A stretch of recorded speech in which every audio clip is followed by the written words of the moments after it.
ओम नमः शिवाय। श्रावण मास महात्म अध्याय 20वां। श्रावण मास में त्रयोदशी और चतुर्दशी को किए जाने वाले कृत्यों का वर्णन। ईश्वर बोले, हे सनत कुमार, अब मैं आपके समक्ष त्रयोदशी तिथि का कृत्य कहता हूँ। इस दिन 16 उपचारों से कामदेव का पूजन करना चाहिए। अशोक, मालती पुष्प देवताओं को प्रिय, कमल, कौसुम तथा बकुल पुष्पों और अन्य प्रकार के भी सुगंधित पुष्पों, रक्त, अक्षत, पीले चंदन, शुभ सुगंधित द्रव्यों एवं पुष्टि प्रदान करने वाले तथा तेज की वृद्धि करने वाले अन्य पदार्थों से पूजन करना चाहिए।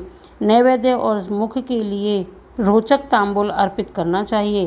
तांबूल में चिकनी उत्तम सुपारी, खैर, चूना, जावित्री, जायफल, लवंग, इलायची, नारिकेल बीज के छोटे टुकड़े, सोने तथा चांदी के पत्र, कपूर और केसर, इन पदार्थों को मिलाना चाहिए।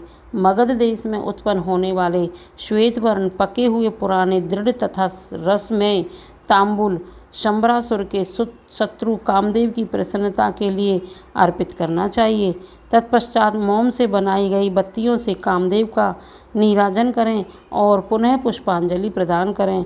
इसके बाद उनके नामों से प्रार्थना करें। मैं उन नामों को कहता हूँ। समस्त उपमानों में सुंदर तथा भगवान का पुत्र प्रद्युम्न, मीनकेतन, कंदर्पक, अनंग, मनमंथ, मार, कामात संभूत, ईशकेतु और मनोभाव, कस्तूरी से सुशोभित, जिनका वक्षस्थल आलिंगन के चिन्हों से अलंकृत है।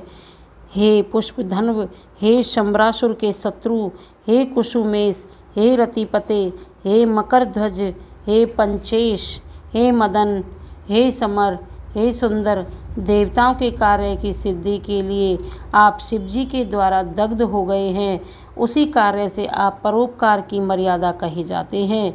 आपके दिग्विजय करने में बसंत की सहायता निमित्त मात्र है। इंद्र दिन रात आपका मनोरंजन करने में लगे रहते हैं, क्योंकि अपने पद से च्युत होने की शंका में वे तपस्वियों से भयभीत रहते हैं। आपके अतिरिक्त दृढ़ मन वाला दूसरा कौन है जो शिवजी से विरोध कर सकता है? पर ब्रह्मानंद के समान आनंद देने वाला आपके अतिरिक्त दूसरा कौन है? तथा महामोह की सेनाओं में आपके समान तेजस्वी कौन है?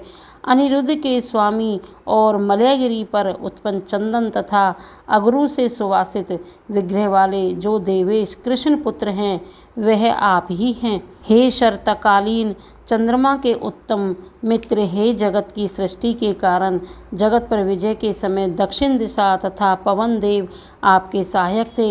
हे नाथ, आपका अस्त्र महान, निष्फल न होने वाला, अत्यंत दूर तक जाने वाला, मर्म स्थल का छेदन करने वाला, करुणा शून्य तथा प्रतिकारित है।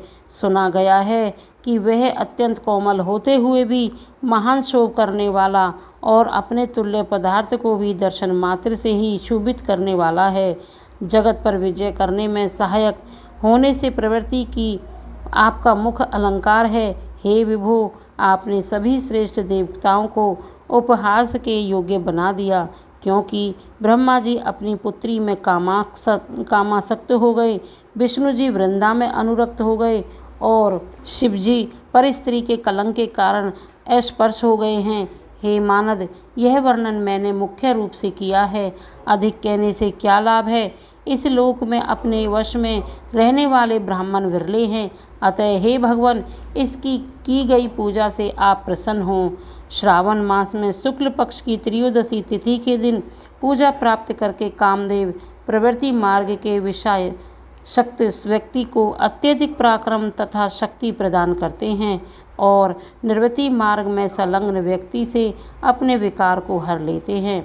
श्रावण मास में शुक्ल पक्ष की त्रयोदशी तिथि में अपनी पूजा के द्वारा संतुष्ट होकर ये कामदेव सकाम पुरुष को अनेक प्रकार के अलंकारों से भूषित तथा मनोरम स्त्रियां प्रदान करते हैं और दीर्घजीवी गुणों से संपन्न, सुख देने वाला तथा श्रेष्ठ वंश परंपरा वाले अनेक पुत्र देते हैं।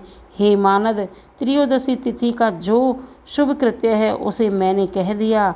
अब चतुर्दशी तिथि में जो करना चाहिए उसे सुनिए। अष्टमी को देवी का पवित्रारोपण करने को मैंने आपसे कहा है। वह यदि उस दिन ना किया गया हो तो चतुर्दशी के दिन पवित्रक धारण कराएं। चतुर्दशी तिथि को त्रिनेत्र शिव को पवित्रक अर्पण करना चाहिए। इसमें पवित्रक धारण कराने की विधि देवी तथा विष्णु की पवित्रक विधि के ही समान है। केवल प्रार्थना तथा नाम आदि में अंतर कर लेना चाहिए। शैव, आगम तथा जाबाल आदि ग्रंथों में इसकी जो विधि है उसी को मैंने कहा है। विकल्प से इसमें जो कुछ विशेष है उसे मैं आपको बताता हूँ। 11 अथवा 38 अथवा 50 तारों का समान ग्रंथि तथा समान अंतराल ग्रंथियों के बीच की दूरी वाला पवित्रक बनाना चाहिए। पवित्रक 12 अंगुल प्रमाण के, 8 अंगुल प्रमाण के, 4 अंगुल प्रमाण के अथवा पूजित शिवलिंग के विस्तार के प्रभाव वाले बनाकर शिवजी की प्रसन्नता के लिए अर्पण कर देने चाहिए। विधि पहले बताई गई है, फल आदि पहले कहे जा चुके हैं। जो इस व्रत को करता है वह कैलाश लोक प्राप्त करता है। हे वत्स, मैंने यह सब आपसे कह दिया, अब आप और क्या सुनना चाहते हैं। इस प्रकार श्री स्कंद पुराण के अंतर्गत ईश्वर सनत कुमार संवाद में श्रावण मास महात्म्य त्रयोदशी चतुर्दशी कर्तव्य कथन नामक 20वां अध्याय पूर्ण हुआ। बोलो श्री शिवाय नमस्तुभ्यम, श्री शिवाय नमस्तुभ्यम, श्री शिवाय नमस्तुभ्यम। बोलो श्रावण मास महात्म की जय, श्रावण मास की जय।